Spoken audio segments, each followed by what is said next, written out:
विजय। पण सत्य शोधायचं कसं? न्यायासाठीचा प्रवास सोपा आहे का? तुमच्या हक्कांची संपूर्ण माहिती आहे का? कायद्याचे गूढ उलगडणार, सत्य समजावून सांगणार तज्ञ वकील। महत्त्वाच्या कायद्यांपासून ते गुंतागुंतींच्या प्रकरणांपर्यंत स्पष्ट उत्तर, ठोस मार्गदर्शन। एक व्यासपीठ जिथे प्रत्येक प्रश्नाला मिळेल योग्य उत्तर। लवकरच येत आहे कायद्याचा नवा कट्टा, फक्त BBS न्यूज नेटवर्क 24 तासवर, जिथे प्रत्येक शब्दाला असतो न्यायाचा आधार।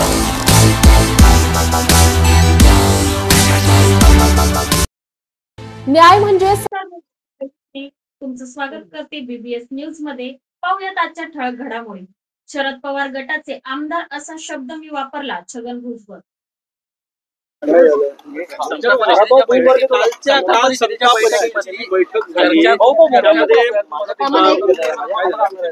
बैठकीमध्ये प्रामुख्यानं आपल्या वतीनं असं सांगण्यात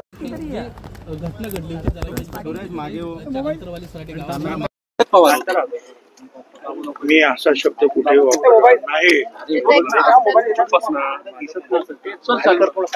मी म्हटलं शरद पवार साहेबांच्या गटाचे आमदार हा शब्द मी वापरलेला आहे आणि त्यांना आम्ही घरी बसवलं हे सुद्धा मी पुढे बोललो।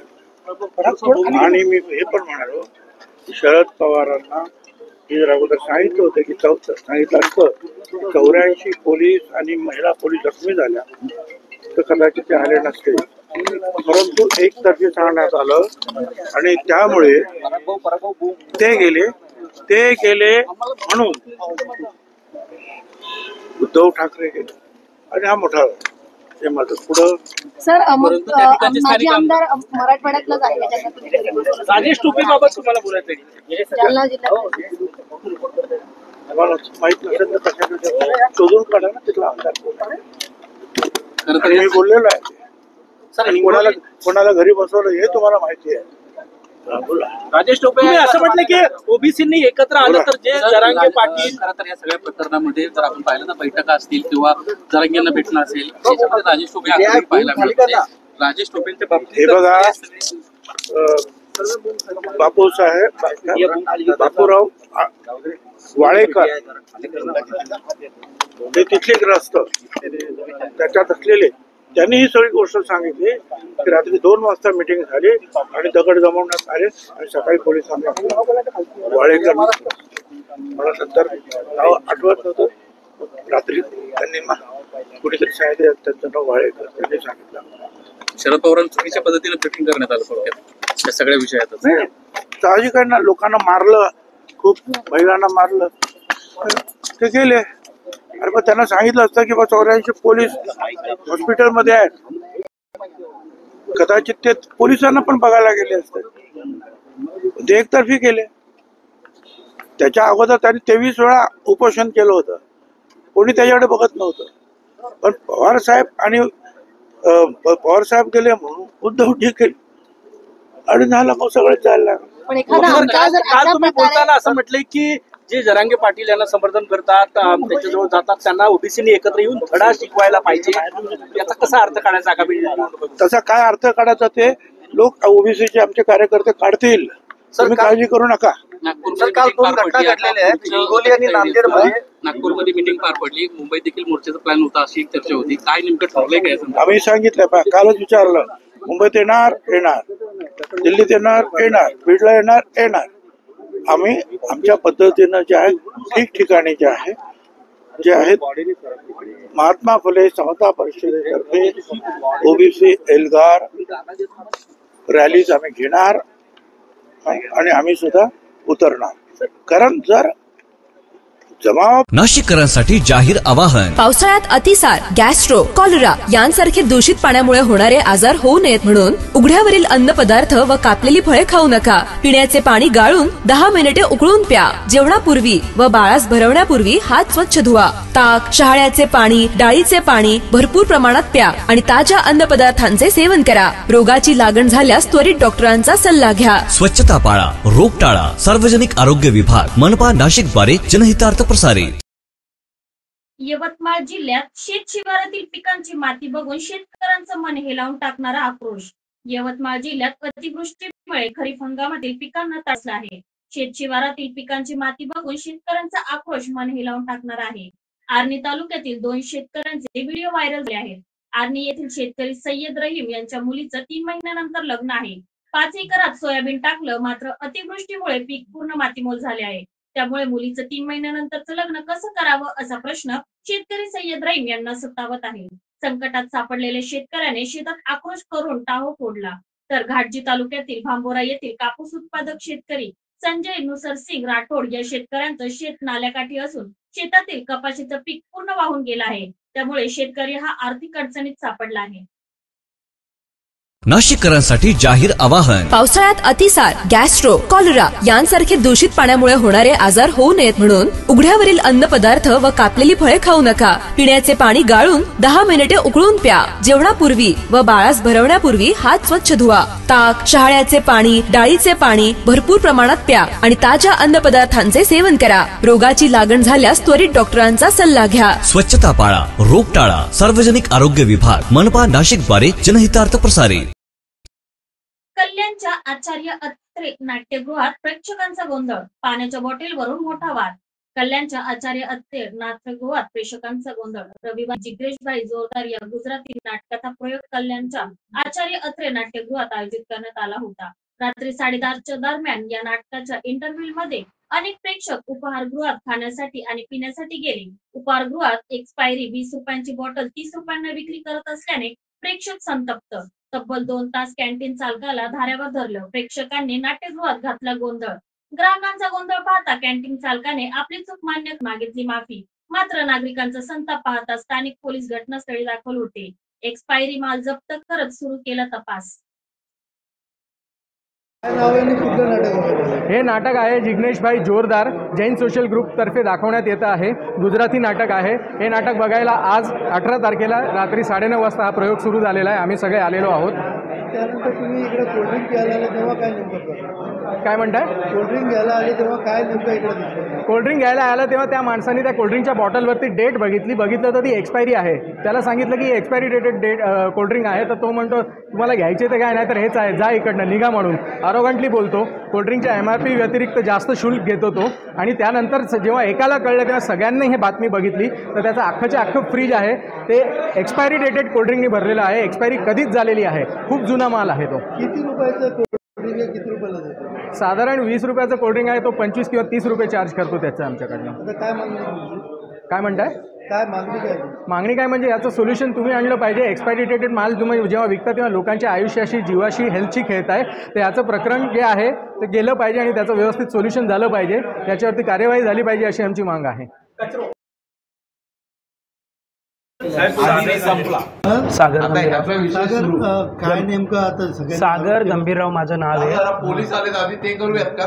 काय नेमकं या इकडे जे नाही सांगत राहील जरा 2 मिनिटं जरा थांबा की काय एक्सपर्ट झालेले सर इकडे ऐका ना सर, हे फक्त मला वाटतं हे 2 दिवस झालं मी काय बघितलं नव्हतं. मी त्यांच्याबद्दल सॉरी बघितलं. लिंबू सोडा बाकी ज्यांची लेट आहे आणि हे मँगो जे आतमधून काढले पूर्ण फ्रीज भरून जेवढाही माल भरलाय सगळा एक्सपायर्ड असा आरोप आहे. सर मी पण बघितलं नाही तर मी सॉरी पण बोललो त्याच्याबद्दल त्यांना. आणि मी हे सगळं माल काय जास्त गेलेलं नाही आहे. सर्वांनी पिलेलं आहे. नाशिककरांसाठी जाहीर आवाहन. पावसाळ्यात अतिसार, गॅस्ट्रो, कॉलरा यांसारखे दूषित पाण्यामुळे होणारे आजार होऊ नयेत म्हणून उघड्यावरील अन्न पदार्थ व कापलेली फळे खाऊ नका. पिण्याचे पाणी गाळून 10 मिनिटे उकळून प्या. जेवणापूर्वी व बाळास भरवण्यापूर्वी हात स्वच्छ धुवा. ताक, शहाळ्याचे पाणी, डाळीचे पाणी भरपूर प्रमाणात प्या आणि ताज्या अन्न पदार्थांचे सेवन करा. रोगाची लागण झाल्यास त्वरित डॉक्टरांचा सल्ला घ्या. स्वच्छता पाळा, रोग टाळा. सार्वजनिक आरोग्य विभाग, मनपा नाशिक द्वारे जनहितार्थ प्रसारित. संजय राऊत यांची पत्रकार परिषद. लोकसभेतील विरोधी पक्षनेते राहुल गांधी यांनी काल निवडणूक आयोगावर फार गंभीर आरोप विथ पॉवर पॉइंट प्रेझेंटेशन आणि काही पुरावे आणि काही ज्यांना अनुभव आलाय अशा पुराव्यांसह सादर केले. त्यावर सर्वप्रथम तुमची काय भूमिका? मग राहुल गांधी हे लोकसभेचे विरोधी पक्षनेते लोकसभेचं विरोधी पक्षनेता हे एक घटनात्मक संविधानिक पद आहे. राहुल गांधी यांच्यामध्ये हिंमत आहे जी आमच्या प्रधानमंत्र्यात नाही, की एकाच वेळेला शेकडो पत्रकारांसमोर आपली भूमिका मांडण्याची त्यांच्यामध्ये हिंमत आहे. मोदींना काल 75 वर्ष झाली, पण अजूनपर्यंत गेल्या 11 वर्षात त्यांनी एकही पत्रकार परिषद घेतली नाही. पण जे राहुल गांधींवर टीका करतात त्यांनी हे लक्षात घेतलं पाहिजे, राहुल गांधी यांनी सातत्यानं पत्रकार परिषदा घेऊन आपली भूमिका मांडली आहे. गेल्या काही काळापासून ते निवडणूक आयोगातला भ्रष्टाचार, निवडणूक आयोगातले घोटाळे, मतचोरी ह्याच्यावर बोलतात. आणि काल त्यांची ही दुसरी पत्रकार परिषद होती, त्यात त्यांनी पुरावे दिले आहेत की कशा प्रकारे मतं डिलीट केली जातात एका विशिष्ट समाजाची, जिथे काँग्रेस किंवा भाजपा विरोधक जिंकू शकतात तिथे मतदार यादीतून बोगस फोनवरून, बोगस नंबरवरून, वेगळ्या वेगळ्या राज्यातून मतदार यादीतून शेकडो हजारो नावं डिलीट केली. महाराष्ट्रातला राजुरी मतदारसंघ असेल किंवा कर्नाटकातला आळंद मतदारसंघ असेल, त्यांनी पुरावेच दिले. आता ह्या पुराव्यावर खरं म्हणजे भारतीय जनता पक्षाची बोलती बंद व्हायला पाहिजे. पण भारतीय जनता पक्ष हा कोडगा पक्ष आहे, कारण त्यांचं संपूर्ण राजकारण हे अशा प्रकारचे घोटाळे, चोऱ्या माऱ्या ह्यांच्यावरच टिकून आहे. त्याच्यामुळे राहुल गांधी यांना अजून हायड्रोजन बॉम्ब जो टाकलेला नाही आहे. त्यांनी काल एक सहज पत्रकार परिषद घेतली. हायड्रोजन बॉम्ब जेव्हा टाकला जाईल तेव्हा वाराणसीसह देशामध्ये हादरे बसतील. निवडणूक आयोगाने हे सगळे आरोप फेटाळले. भाजप नेत्यांचं प्रत्युत्तर असं आहे की राहुल गांधींचं डोकं फिरवलं. एक लक्षात घ्या, निवडणूक आयोग म्हणजे भारतीय जनता पक्षाचे कार्यकर्ते आहेत. म्हणजे आपल्या मुंबईत जसे त्यांचे काही कार्यकर्ते आहेत, नवीन नवीन लोकांनाच असतात बोलायला, किंवा दिल्लीमध्ये, तसं भारतीय जनता पक्षानं निवडणूक आयोगात त्यांचे प्रवक्ते ठेवलेले आहेत. भारतीय जनता पक्षाला यात पडण्याचं कारण नाही. राहुल गांधींनी निवडणूक आयोगाला प्रश्न उपस्थित केले आणि निवडणूक आयोग सध्या भारतीय जनता पक्षाच्या प्रवक्त्याप्रमाणे काम करतं. हे काय सगळ्यांना आवाहन. पावसाळ्यात अतिसार, गॅस्ट्रो, कॉलरा यांसारखे दूषित पाण्यामुळे होणारे आजार होऊ नयेत म्हणून उघड्यावरील अन्न पदार्थ व कापलेली फळे खाऊ नका. पिण्याचे पाणी गाळून 10 मिनिटे उकळून प्या. जेवणापूर्वी व बाळास भरवण्यापूर्वी हात स्वच्छ धुवा. ताक, शहाळ्याचे पाणी, डाळीचे पाणी भरपूर प्रमाणात प्या आणि ताज्या अन्न पदार्थांचे सेवन करा. रोगाची लागण झाल्यास त्वरित डॉक्टरांचा सल्ला घ्या. स्वच्छता पाळा, रोग टाळा. सार्वजनिक आरोग्य विभाग, मनपा नाशिक द्वारे जनहितार्थ प्रसारित. आगामी निवडणुका रोड मॅप तयार करून पक्षाचं संघटन मजबूत करणार असं सुनील तटकरे यांचं वक्तव्य. पत्र वाटलं जातं, त्यात काही प्रमाणपत्र दादांनी देखील वाटलेलं आहे. एका बाजूला मुख्यमंत्र्यांची वेगळी भूमिका, दादांची वेगळी भूमिका. महायुतीमध्येच आता या प्रमाणपत्र वाटपावरून दोन भूमिका दिसत नाही. महायुती एकसंघ आहे. राष्ट्रवादी काँग्रेस पक्षाची स्वच्छपणाची भूमिका आहे की ओबीसी समाजाचं आरक्षण कायम ठेवून मराठा समाजाला आरक्षण दिलं गेलं पाहिजे.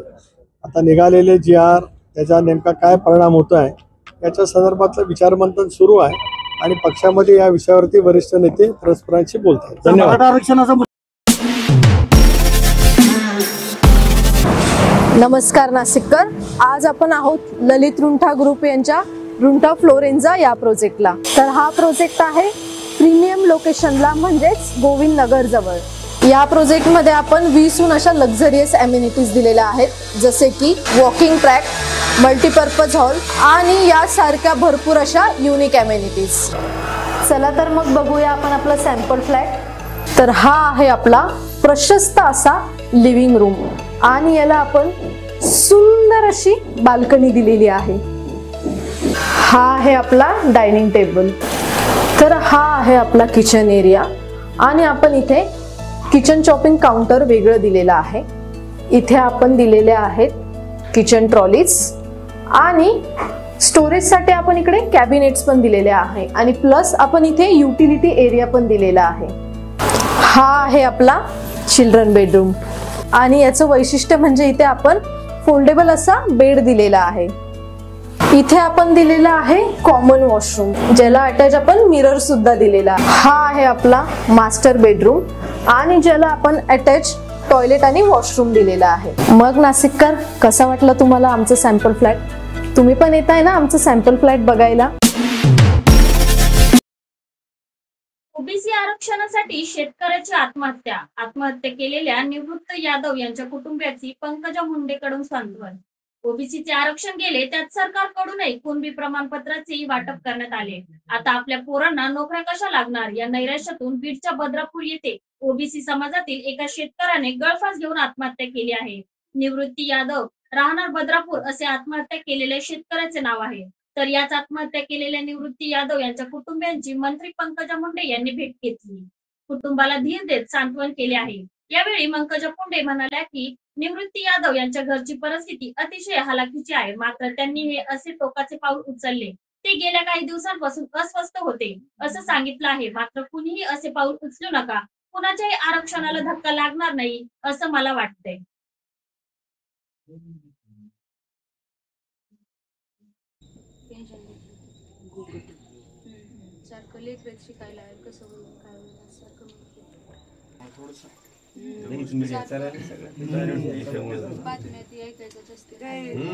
तिकडं कोणी आत्महत्या केली म्हणून ते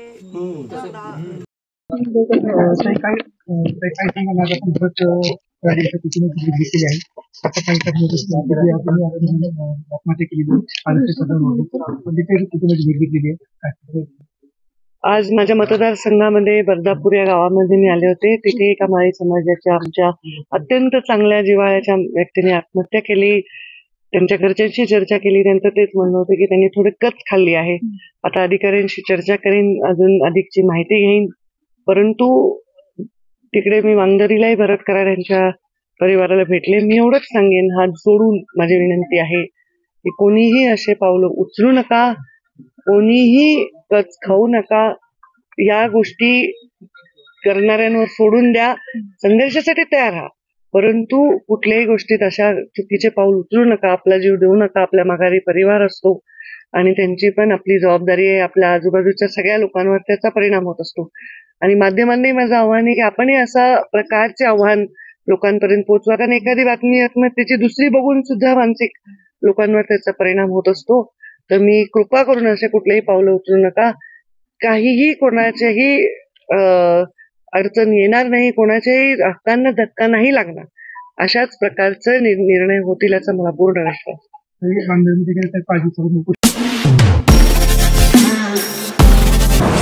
नमस्कार नाशिककर, आज आपण आहोत ललित रुंठा ग्रुप यांच्या रुंठा फ्लोरेन्झा या प्रोजेक्टला. तर हा प्रोजेक्ट आहे प्रीमियम लोकेशनला, म्हणजेच गोविंद नगर जवळ. या प्रोजेक्टमध्ये आपण 20हून अशा लक्झरियस अम्युनिटीज दिलेल्या आहेत, जसे की वॉकिंग ट्रॅक, मल्टीपर्पज हॉल आणि यासारख्या भरपूर अशा युनिक अम्युनिटीज. चला तर मग बघूया आपण आपला सॅम्पल फ्लॅट. तर हा आहे आपला प्रशस्त असा लिव्हिंग रूम आणि याला आपण सुंदर अशी बाल्कनी दिलेली आहे. हा आहे आपला डायनिंग टेबल. तर हा आहे आपला किचन एरिया आणि आपण इथे किचन चॉपिंग काउंटर वेगळं दिलेलं आहे. इथे आपण दिलेले आहेत किचन ट्रॉलीज आणि स्टोरेजसाठी आपण इकडे कॅबिनेट्स पण दिलेले आहे आणि प्लस आपण इथे युटिलिटी एरिया पण दिलेला आहे. हा आहे आपला चिल्ड्रन बेडरूम आणि याचं वैशिष्ट्य म्हणजे इथे आपण फोल्डेबल असा बेड दिलेला आहे. इथे आपण दिलेला आहे कॉमन वॉशरूम, ज्याला अटॅच आपण मिरर सुद्धा दिलेला. हा आहे आपला मास्टर बेडरूम आणि ज्याला आपण अटॅच टॉयलेट आणि वॉशरूम दिलेला आहे. मग नाशिककर, कसा वाटला तुम्हाला आमचं सॅम्पल फ्लॅट? तुम्ही पण येत आहे ना आमचं सॅम्पल फ्लॅट बघायला? मुसळधार पावसाने अक्कलकोट तालुक्याला चांगलेच झोडपले आहे. ओढ्यातून वाहणाऱ्या प्रचंड प्रवाहामुळे बोरगाव देशमुख घोसळगाव पूल गेला पाण्याखाली. असे मुसळधार कोसळणाऱ्या पावसामुळे अक्कलकोट तालुक्याचा मराठवाडा आणि कर्नाटक राज्याशी संपर्क तुटला. दरम्यान अक्कलकोट तालुक्यातील बहुतांश पूल आणि बंधारे ओव्हरफ्लो झाल्यामुळे सर्वसामान्य नागरिकांचे जनजीवन झाले आहे विस्कळीत। या सर्व विदारदारक परिस्थितीची ड्रोन पायलट नागेश राशीनकर यांनी टिपली आहे।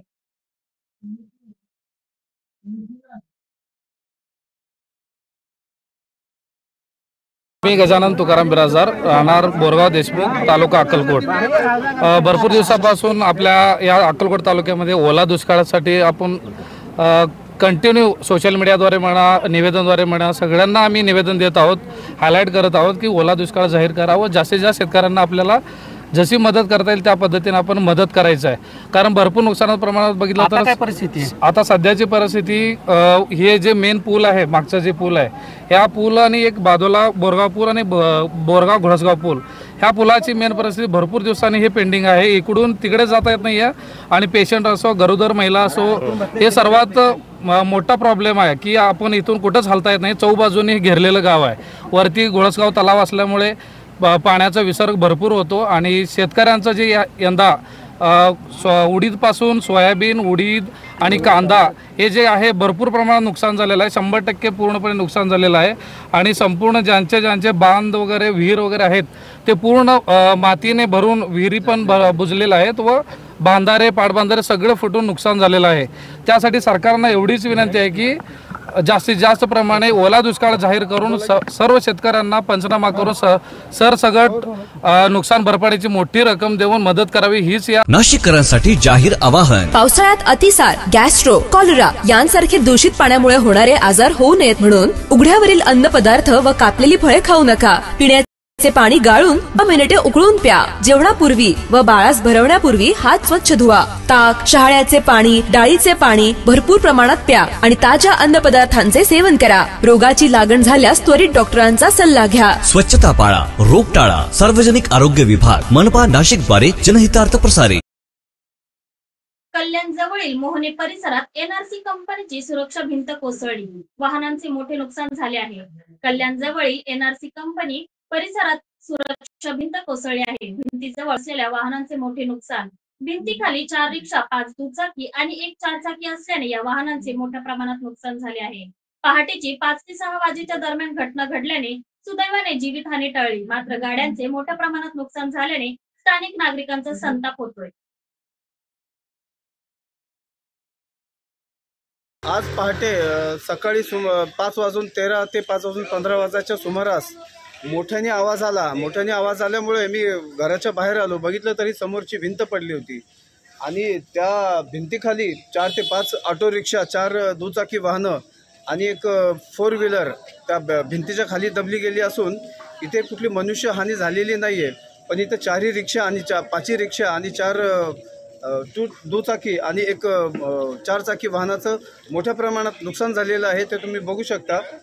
आणि ही प्रॉपर्टी ही अदानी ग्रुपची प्रॉपर्टी असून त्या अदानी ग्रुपनी या संपूर्ण भरपाईची जबाबदारी घ्यावी आणि ही संपूर्ण भरपाई भरून द्यावी असं मला वाटतं। आणि त्याच प्रकारे ही जी झाडं आलेली आहेत, ही जी झाडं पण या वस्तीवरती पडू शकतात, तर त्यासाठी त्या झाडाचाही काहीतरी उपाययोजना नगरपालिका किंवा अदानी ग्रुपनी करावी असं मला वाटतंय।